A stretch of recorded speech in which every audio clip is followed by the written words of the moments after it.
حين يتحول التهديد إلى واقع افتراضي ويكشف هجوم مباغت لمركز حدودي نموذجي، ونشوفنا هنا الدورة 38 التطبيقية للضباط اللي عدت 5 سنوات في الثلاثة أكاديميات العسكرية والجوية والبحرية، ولهنا في العام السادس في المدرسة التطبيقية للضباط اللي هي تعدي سنة تكوينية فيها تكوين مهني تقني عملياتي، ويختتم بتمرين تطبيقي يحاكي مركز نموذجي حدودي اللي صار فيه اعتداء مباغت على هذا المركز. وشفنا مختلف الوحدات اللي متاعنا اللي موجودة في التطبيقية للضباط اللي موجودين سواء كان في حرس الحدود أو هما في المدرسة كمتكونين. ريناهم هنا كيفاش صارت العملية المباغتة للمركز الحدودي، ثم عملية القضاء على أحد العناصر الإرهابية، ثم التدخل عملية تنظيم وتطبيق المخطط الدفاعي لهذا المركز،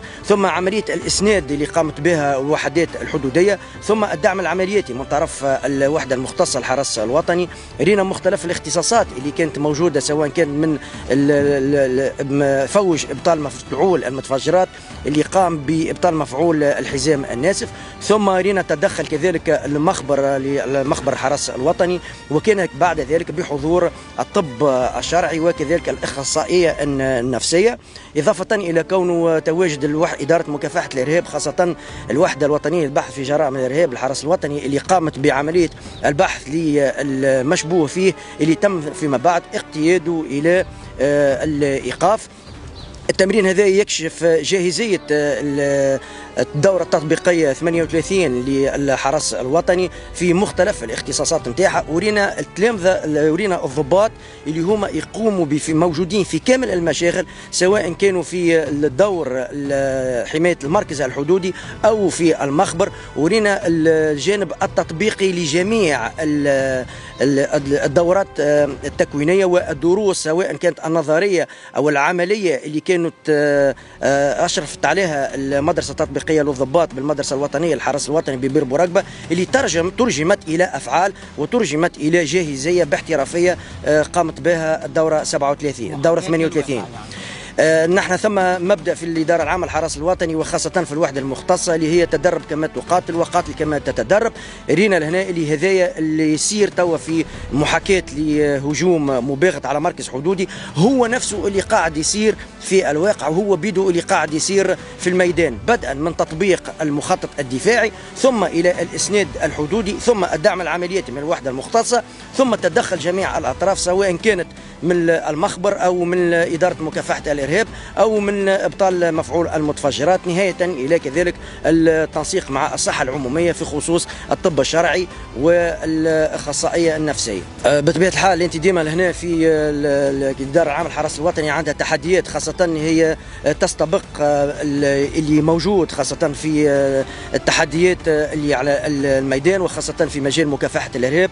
وبطبيعة الحال اللي يرينا التقنيات الحديثة اللي يتم استعمالها من طرف وحداتنا المختصة.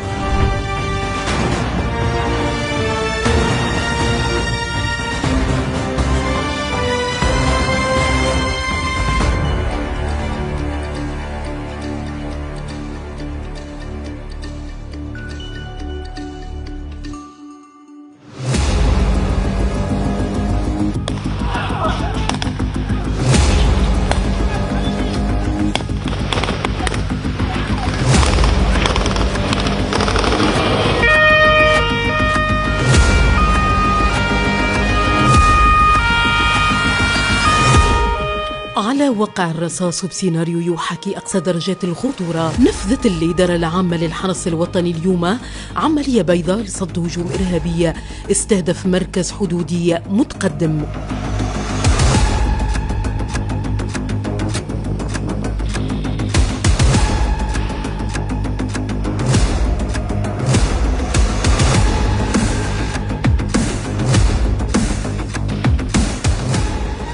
التمرين يجي في إطار اختتام تكوين الدفعة 38 ويهدف بالأساس لاستعراض جاهزية الوحدات وقدرتها على التصدي الفوري للتهديدات الإرهابية والجرائم العابرة للحدود.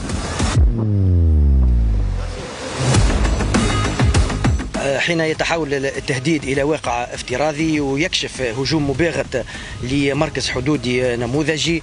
وشفنا هنا الدورة 38 للتطبيقية للضباط اللي عدت 5 سنوات في الثلاثة أكاديميات العسكرية والجوية والبحرية، ولهنا في العام السادس في المدرسة التطبيقية للضباط اللي هي تعدي سنة تكوينية فيها تكوين مهني تقني عملياتي، ويختتم بتمرين تطبيقي يحاكي في مركز نموذجي. شفنا مختلف الوحدات اللي متاعنا اللي موجودة في التطبيقية للضباط اللي موجودين سواء كان في حرس الحدود أو هما في المدرسة كمتكونين. بداية السيناريو كانت بمحاولة اختراق نفذتها مجموعة مسلحة للمركز الحدودي. في ثواني معدودة تحول الهدوء لساحة مواجهة حقيقية. وحدات الحرس نجحت في التصدي للهجوم باستخدام تقنيات مراقبة حديثة وسرعة تدخل عالية، الشيء اللي أدى لشل حركة المهاجمين وتحييد الخطر في وقت قياسي. نحن ثم مبدأ في الإدارة العامة للحرس الوطني وخاصة في الوحدة المختصة اللي هي تدرب كما تقاتل وقاتل كما تتدرب. رينا لهنا اللي هذايا اللي يصير توا في محاكاة لهجوم مباغت على مركز حدودي هو نفسه اللي قاعد يصير في الواقع، وهو بيدو اللي قاعد يصير في الميدان، بدءا من تطبيق المخطط الدفاعي ثم إلى الإسناد الحدودي ثم الدعم العملياتي من الوحدة المختصة ثم تدخل جميع الأطراف سواء كانت من المخبر أو من إدارة مكافحة الإرهاب أو من إبطال مفعول المتفجرات، نهاية إلى كذلك التنسيق مع الصحة العمومية في خصوص الطب الشرعي والأخصائية النفسية. بطبيعة الحال أنت ديما لهنا في الإدارة العامة للحرس الوطني عندها تحديات خاصة هي تستبق اللي موجود خاصة في التحديات اللي على الميدان وخاصة في مجال مكافحة الإرهاب، وبطبيعة الحال اللي لنا التقنيات الحديثة اللي يتم استعمالها من طرف وحداتنا المختصة.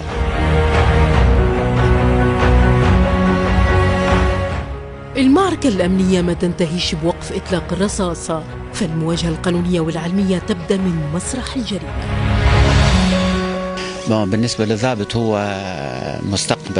في المستقبل باش يتعامل مع القضايا العدلية، دونك مهم ياسر كونه هو باش يمثل ضابط العدلية، دونك مهم ياسر باش يكون مطلع على الجوانب الطب الشرعي. دونك احنا عندنا في البرنامج 25 ساعة دراسة نظرية، في الدراسة هذه يتطرقوا للمشاكل الطب الشرعي فيما يخص الأموات والأحياء زادة. لهنا يتدخل فريق الطب الشرعي لمعاينة نتائج الاشتباك ورفع الأدلة في اختبار حي لجاهزية الأعوان في هذا الاختصاص الدقيق والحاسم لضمان الملاحقة العدلية. كمل التمرين الميداني لكن عقيدة اليقظة تظل مستمرة، هي رسالة جهوزية دايما يسطرها حماة الديار على الرمال وفي الجبال دفاعا عن حرمة الوطن وسيادته.